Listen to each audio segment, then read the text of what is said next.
Good morning, wrestling fans. Welcome to PWR today, Monday morning, August 9th, 2021. The man they call Meathead, Linda Kay, back from having a rebel yell. How you doing, Linda? I'm doing tremendous. Indeed, it was hot in the city. Dare I say, there was a cradle of love.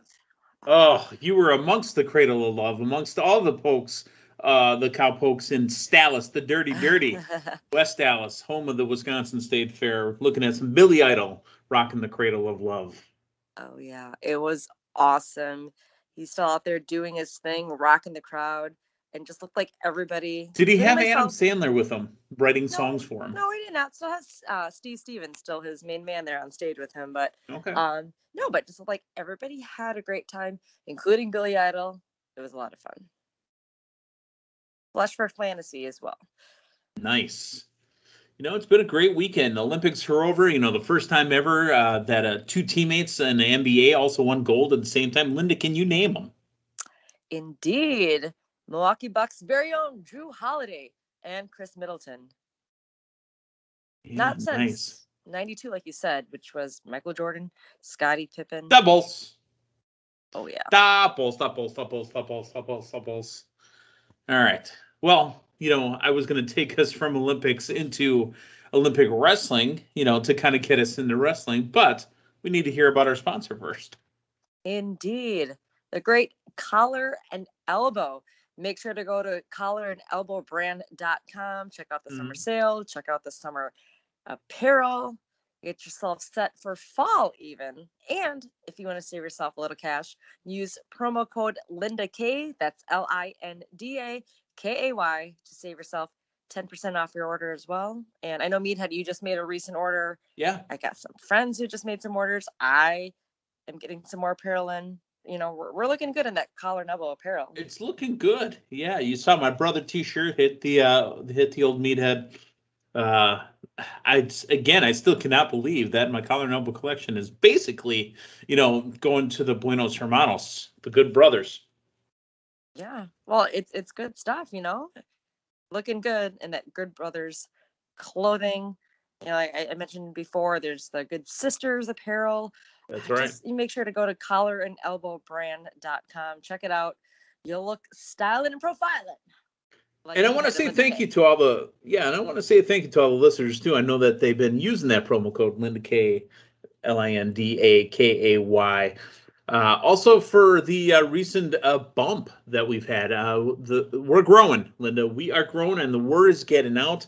Thank you again for subscribing and listening on Apple, on Spotify, on YouTube, on Facebook. Thank you for downloading us. The numbers are telling the story, Linda. The word is out. PWR today is kicking it Monday through Friday.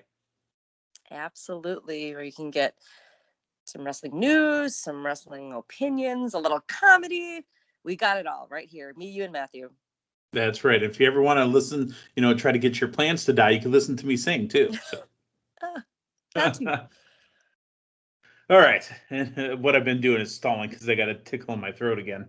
It's okay. Let's get into, like I said, I was going to take us from wrestling Olympics to wrestling news. First off, the United States wrestling team left the Rio Olympics, years ago with not a lot of medals, winning 5 out of all the ones they had, but they felt like they had momentum. Apparently, the United States wrestling team is moving. There's females wrestlers, there's men's wrestlers. We collegiately and professionally in the ranks of, Greco-Roman wrestling are making a move. And, the reason we bring this up is I would not doubt if we didn't see these wrestlers maybe even showing up in a WWE sometime in the future. Absolutely. I was watching it as well and was thinking the same thing. Like maybe we'll see her down in NXT sometime soon. Yeah. And even just flashbacks to 1996 where Kurt Angle won the gold medal with a freaking broken neck. That's right. Sorry, just flashbacks. I did see that back in 96 as well. So it's just great seeing the United States still kicking butt, doing their thing in the wrestling world and showing the world that they are legit, and just great to see. And just the medals, not just in wrestling, not just in basketball, but just as a whole. These Olympics have been great, despite, it not being a regular Olympics. It's still been great to watch and a lot of fun to see. It's been nice to have back again. You mentioned NXT. We're going to move our way to NXT and the releases. I mean, we have to bring it up, right? Yeah. Mass exodus of releases happening again, this time hitting the NXT brand. Again, bear with my throat here. I'm going to try to run down some of these names. Here's the bigger names: Bobby Fish, Bronson Reed, Jake Atlas, Leon Ruff, Mercedes Martinez, Tyler Rust. Those are the names you've seen on the program before. All in all, it looks like it was about 12 to 13 names released from the NXT brand. And there is talk that NXT will be going through a reshuffling, a change of format sometime in the near future. See, here's the thing. NXT had always been supposed to be the training ground, right? The farm system, what fed Raw, what fed SmackDown. There was a point where they were making it its own brand, the black and gold brand, when they had that plane that didn't fly out of Saudi Arabia. They had half the NXT roster show up on a SmackDown to take on. They got consistent wins over and over when they showed up on the big shows, right? Now, the show, the NXT brand, the talent's there. It is possible that they may just do a whole redo, kind of like Nitro did in April of 2000, where they just kind of reset everything. Here's the problem, though. NXT, after having some of the NXT names released or moved up to Raw or moved up to SmackDown, what do they got left? I mean, NXT, the talk had been that NXT was supposed to be competing with Ring of Honor when they started. This is supposed to be competing with AEW when they were going head to head. This makes it look like AEW won. Yeah, it is just crazy. It started with, the move to Tuesday nights. Okay, whatever, else in the background, we as the public may not have known about. Okay. But now with this recent release of a lot of huge names in NXT as of late, I mean, the pushes, this has happened even with the main Raw and SmackDown roster. Two of the last three North American champions are gone. Right. Yeah. Bronson Reed was the big one for me on there. Leon Ruff was a champ too. Yes. Even Tyler Rust, he was getting a push there with Malcolm. Right. Just little things like that. It's just crazy how, like you're on a certain pedestal and then in little time, it just things can change, drastically. And regarding you mentioning maybe a reshuffling, or then you said a reset, it seems like it's more like a reset based off of potentially not being quite the same, as far as competition for, you said ROH or maybe AEW, but are you saying that, is this going to be a reset that's going to be something more to the other promotions out there, such as OVW, such as MLW, and, just bringing ROH into the conversation again? Is this what we're kind of leaning towards now? I don't know. I really don't know, but big things are happening. The WWE universe, be it Raw, SmackDown, and NXT, the last year has made it look like it's trying to sell itself. Nick Khan, the man who is supposedly behind this, makes it look like he's priming WWE to be sold to Universal or to Fox. Yeah.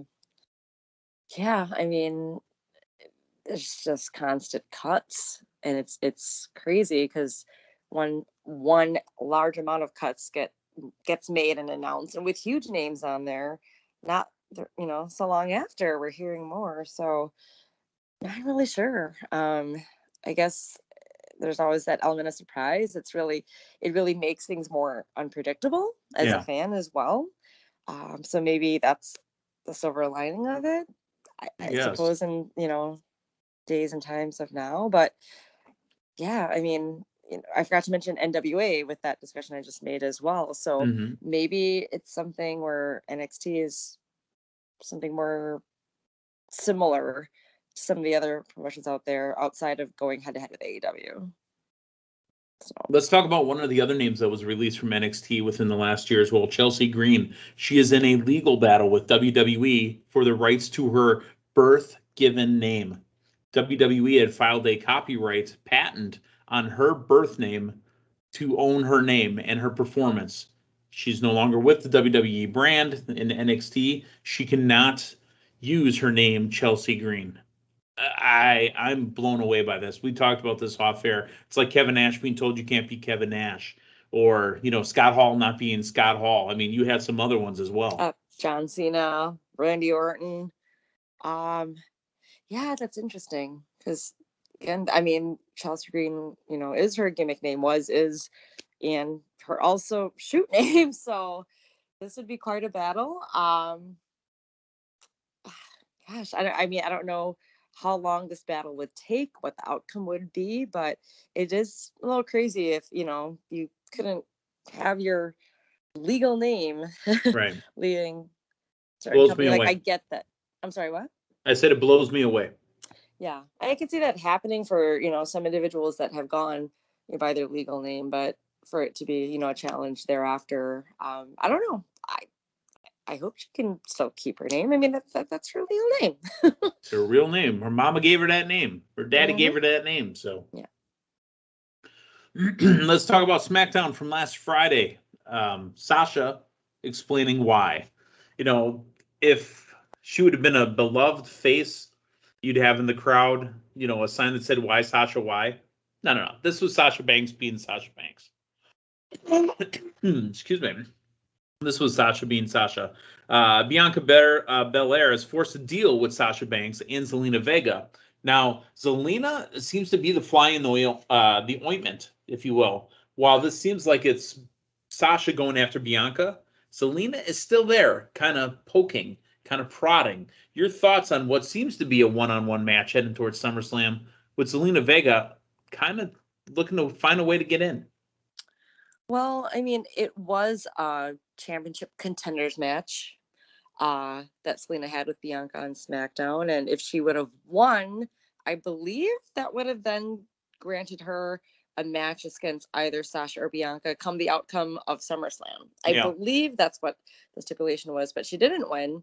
So, I mean, was this just a way to kind of keep things moving along leading up to SummerSlam? Because I love Selena Vega. She's tremendous. She's a friend of the show. I thought bringing her into the whole feud was a nice element. But she's got some stank in her promos. I mean, she is coming hard with some street stank. Yes. So putting her in the mix, I think is great. It was a nice surprise. I was not really sure if she would get that win or not. I mean, whether she wins or won or lost that contenders match doesn't mean she still can't be in the running, come SmackDown after SummerSlam or whatnot. But I like bringing her in that mix, so it's not just strictly Sasha Bianca with a couple weeks going to SummerSlam. So, it's perhaps not this coming week, it's the week after. We've got just short of 2 weeks now. Right. So, I mean, now I wonder, does that mean Carmella then gets her championship contenders match next week? I know she just had her matches against Bianca, but are we gonna mix somebody else in, in the lead up, or are we gonna bring it hard between Sasha and Bianca, leading up to SummerSlam? Yeah, absolutely. Jey Uso defeats Dominic Mysterio. That is going to be a match at SummerSlam. The Usos and the Mysterios. We're going to see some back and forth between them. Nakamura defeats Apollo Crews via disqualification, so you can see who's kind of in the mix there, as well as our guy Rick Boogs. I'm confused, and maybe you can explain it to me. The team of Shotzi and Knox, who are the newcomers in the women's tag team division, continued to be sniffing around just to meet up. We know that Natalia, Natalie's her real name, Natalia is out and injured and going to be gone for a while. But Tamina and Natalia still have the tag belts. Why aren't they making a decision on the tag team division? I believe I heard Michael Cole mention that Natalia would be out for a couple weeks. Maybe I don't know about that. It looks like it's going to be longer, but if that's the case.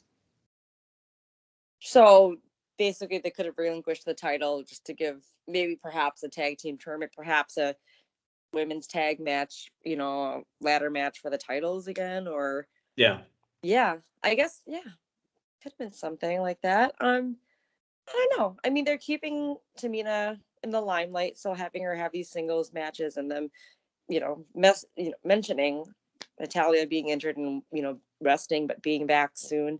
Yeah, I mean, if they're bringing up Shotzi and Knox to be a contender in the women's tag team division, perhaps It's they a could good have won team. the I like the titles. team. Yeah, I like I it like too. Tegan Knox. I really do. I love Shotzi Blackheart. I love And I like Shotzi. TCB. Yeah. I always thought that was the country's best yogurt, but then again, I'm getting my acronyms all crossed up. TCBY. Let's talk about the Edge promo with Seth Rollins. Seth Rollins shows up on the Titantron, and he says a line that sounds eerily close to something that maybe one Maxwell Jacob Freeman says on AEW, and he even tweeted out, "Look, change a word or two so it's not plagiarism." Seth Rollins basically said, "I'm better than you, and you know it," to Edge. Yeah.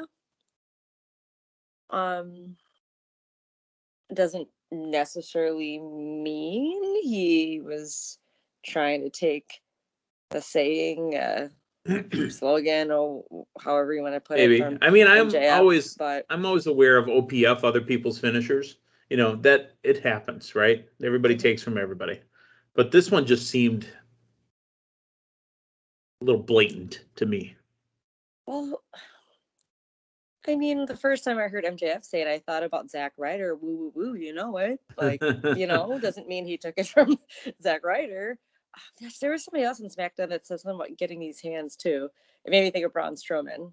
I don't know if you caught that on SmackDown as well, but, I mean, that was cool that MJF did catch that. Obviously, he's watching the product, or somebody brought it to his attention, and now it's getting out there. People are talking about it, but it could have just, I don't necessarily say a slip of the tongue, but it's something he was trying to get across strongly to his Yeah, the opponent, promo was Edge, right? great. I Yeah, thought the promo was great. But Yeah, I I mean, had no that was problem. interesting. Something, few of us caught, but I mean, still keeps me interested between Rollins and Edge at SummerSlam.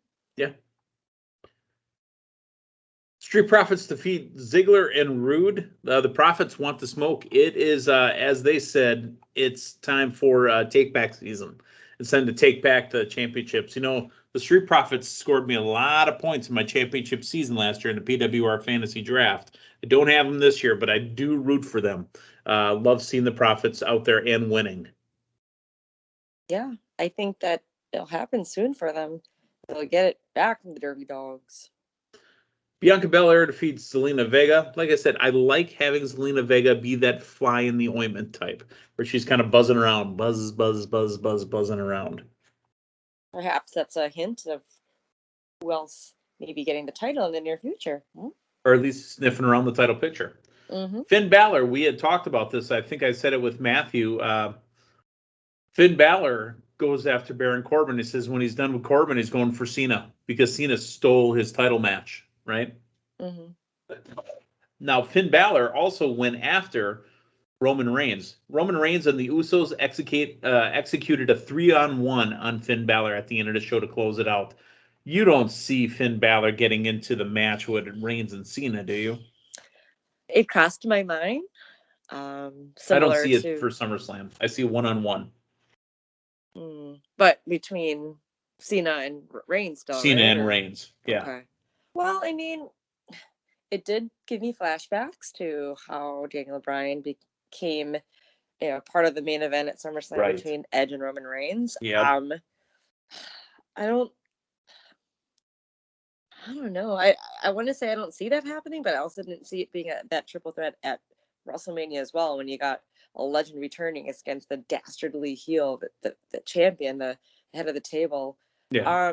I hope they still keep it 1-on-1 between Cena and Reigns. I feel that, with a couple of weeks still leading up to SummerSlam, we can get some singles matches between Roman and Finn Balor. Maybe I honestly see them doing match. that for Fox. I see the Roman Reigns having given him a title match on Fox. Okay. It's against Balor, or perhaps against a championship Balor contenders match. Okay. Yeah. Yeah. I mean, obviously, there's still something there between Balor and Reigns, or they wouldn't have ended SmackDown with that. Yeah. So there's still something definitely there. We still got SmackDown this week. They'll kind of move that along, but I feel that Cena should be back at SmackDown this week. I was really hoping he would come out to help Balor. Perhaps we get some type of tag match this week, but since he didn't come out, I think this is, like you said, a chance for Fox to get a championship match between Reigns and Balor, at least this week on SmackDown. We need that draft soon because I feel that it's definitely overpowered to SmackDown. There's just not enough star power on Raw, and they got a 3-hour show. They need the star power. Yeah. So is it still slated for fall, maybe, or? Last conversation was it was supposed to happen around fall, make it a season premiere, But cards always next week on the season premiere of Raw. Perhaps, or cards always subject to change. So the card is always subject to change. You're absolutely right. Tonight on Raw, we're going to get more build, and the Goldberg Lashley thing is really going to happen. Other than that, I really hope that Damian Priest gets his match at SummerSlam against Sheamus for the United States Championship. I'm looking forward to that, and I would love to see Damian Priest win the belt. Yeah, I think it's time for him to get a title now that he looks like a star, and yeah, a lot of times he talks like a star. Sometimes he doesn't, but there are times when he talks like a star. Yeah. Otherwise, I would like to see more Damian Priest and Johnny Drip Drip. Juicy Johnny. Oh boy. Last week, John Morrison was on fire, literally, with the water. The wettest is the bestest. And I mean, poof. I'm looking forward to it. To be honest, I want to hear what else he's got. Yeah. I'm looking forward to that for tonight. Charlotte, Rhea, Nikki Ash. I know that's still, in full momentum, full swing. Yeah. So we got 2 weeks of SummerSlam, and a lot can happen this week and next. So see what happens tonight. See what happens. All right. So let's see what happens this week for PWR. So for Linda Kay, I'm the man they call Meathead. Hey, we'll talk to you tomorrow morning. So long, everyone.